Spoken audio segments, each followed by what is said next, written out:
Neste exercicio pregúntannos que calculemos o valor da normal en distintas situacións.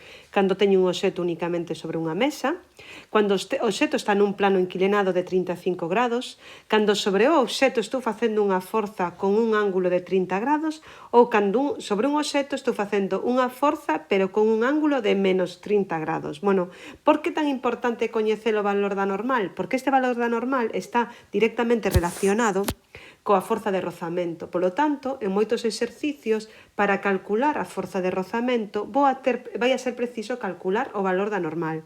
Eso fai que, dende un punto de vista do estudio dinámico, sexa necesario moitas veces calcular este valor da normal e saber a que equivale.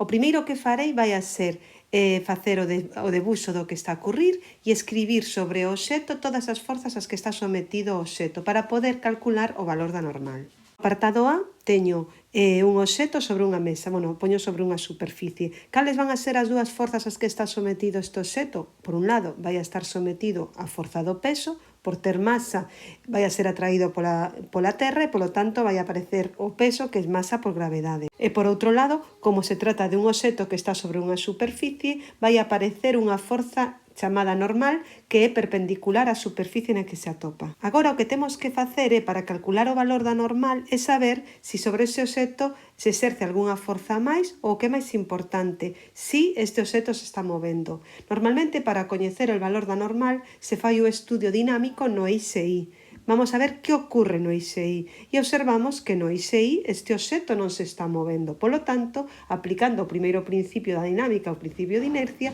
o sumatorio de forza no ISI vai a valer cero. Que facemos agora? Imos a ver cales son as forzas que hai no ISI. E no ISI só hai dúas forzas, a normal e o peso. Polo tanto, normal menos peso vai a ser igual a cero. Que quere decir isto? Que a normal coincide co peso. Polo tanto, xa saberei nun obxecto que está sobre unha superficie horizontal canto vale a normal, que vai a ser sempre igual ao seu peso. No apartado B, teño un obxecto que está nun plano inclinado de 35 grados. Que teño que facer primeiro? Coñecer cales son as forzas ás que está sometido este obxecto. De novo, está sometido ao peso, por estar na Terra e por ter masa, que vai a ser sempre perpendicular ao plano da Terra. Por outro lado, tamén existe a normal, que sabemos que é unha forza que sempre que haxa un obxecto sobre unha superficie vai a ser unha forza perpendicular á superficie en dirección cara a fora. Polo tanto, ese vai a ser outra das forzas que se atopa neste obxecto. Que ocorre neste exercicio? Que atopámonos dúas forzas que non están orientadas nos eixes cartesianos. Cales van a ser os eixes cartesianos? Pois normalmente os eixes que se van a escoller como eixes cartesianos van a ser o eixe no que se vai a desplazar o obxecto, que vai a ser neste sentido, e o perpendicular. Polo tanto, cales serían os eixes? Pois este eixe e o eixe no que se atopa a normal. Polo tanto, a forza que a priori nos está perxudicando, posto que non se atopa no eixe adecuado, sería o peso. Que teremos que facer? Transformar este peso nas súas componentes X e Y, tal xeito que todas as forzas xa estarían no sistema cartesiano. No eixe Y e únicamente unha forza no eixe X, que sería a que faría desplazar este obxecto cara abaixo.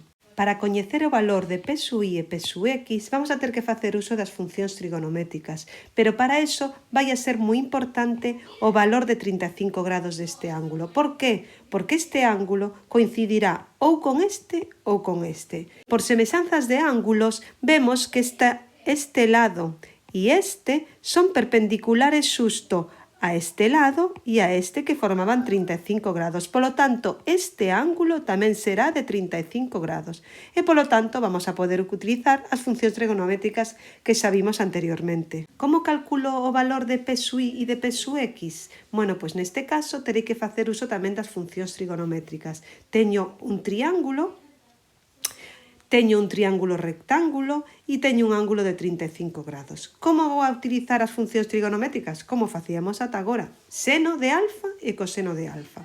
Seno de 35 e coseno de 35. Como se calcula cada un deles? Pois de forma moi sinxela. Seno de 35, que temos que recordar que sempre é cateto oposto, polo tanto, peso X partido por hipotenusa, que era a P. E o coseno de 35 será cateto contiguo ao ángulo peso Y partido por hipotenusa, que é P. Polo tanto, P sub X será P seno de 35 e P sub Y será P coseno de 35.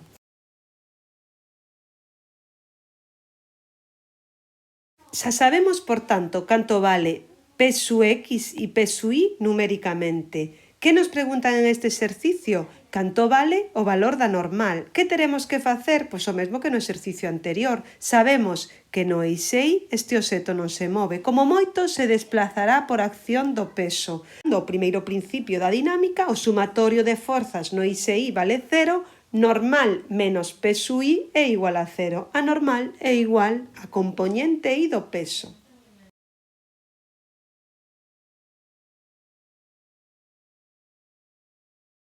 No apartado C se ve di que estou aplicándolle unha forza con un ángulo alfa ao obxeto. Vamos a supoñer que estou tirando do obxeto e dibuixo así esta forza, vale? Con un ángulo alfa do valor que sexa. Que ocorre? Que a maiores desta forza, de novo, teño outras forzas, que son as forzas que sempre aparecen cando teño un obxeto sobre unha superficie. Por un lado, a normal, sempre perpendicular á superficie, e o feito de que este obxeto teña masa vai a ser atraído pola Terra e, polo tanto, tamén aparece a forza da gravidade. Xa teño representadas todas as forzas, o peso, a normal e a forza coa que estou exercendo sobre o obxeto. Pero esta forza non está no eixe adecuado, posto que está con un ángulo alfa respecto a eixe no que supuestamente se iba a desplazar. Que terei que facer en todos estes exercicios? Descompoñer esta forza alfa na súa componente Y e na súa componente X.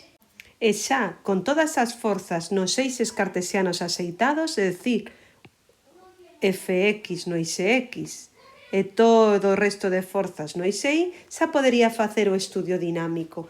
Este obxeto, en principio, para calcular o valor da normal, teño que centrarme onde se atopa a normal, e a normal atópase no eixe Y.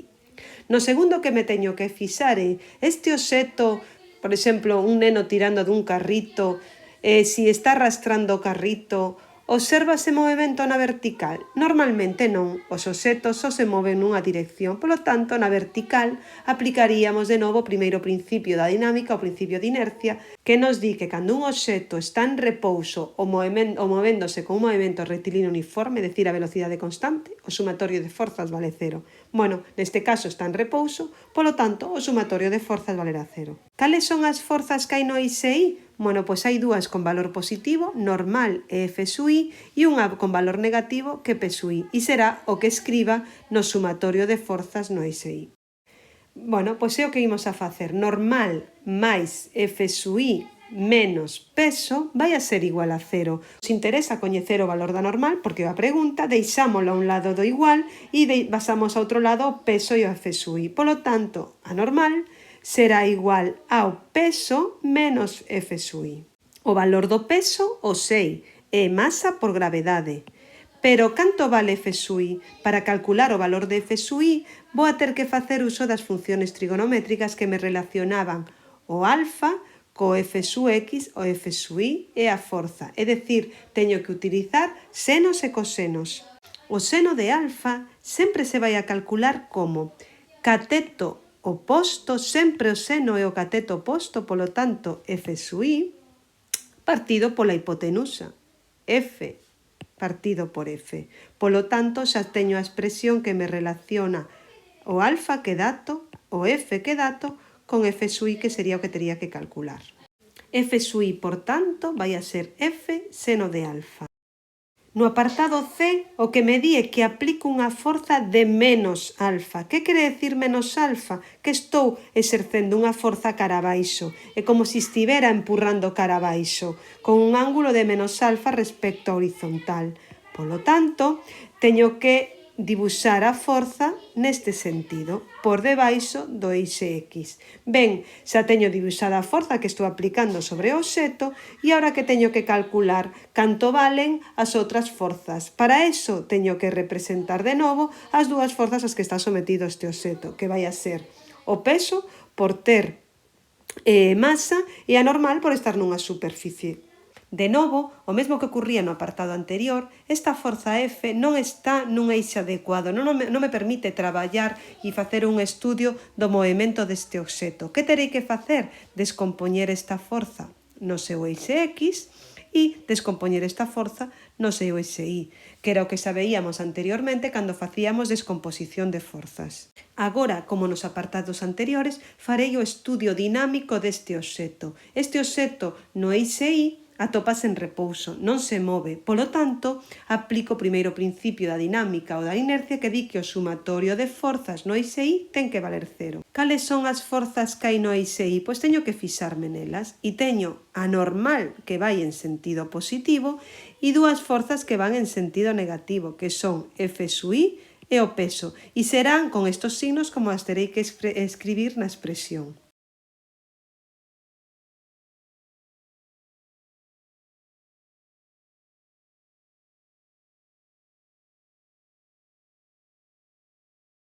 O peso pode calcularse facilmente se sei a masa do obxeto, masa por gravedade, e a forza sub I terei que calculala. Terei que descompoñer esta forza F na súa componente I aplicando as funcións trigonométricas. Temos que recordar que o seno de alfa sempre é cateto oposto, F sub I, partido por hipotenusa, que é F. Polo tanto, xa poderei sacar de aquí o valor de F sub I, que é o que teño que incorporar na función para poder resolver o valor de n.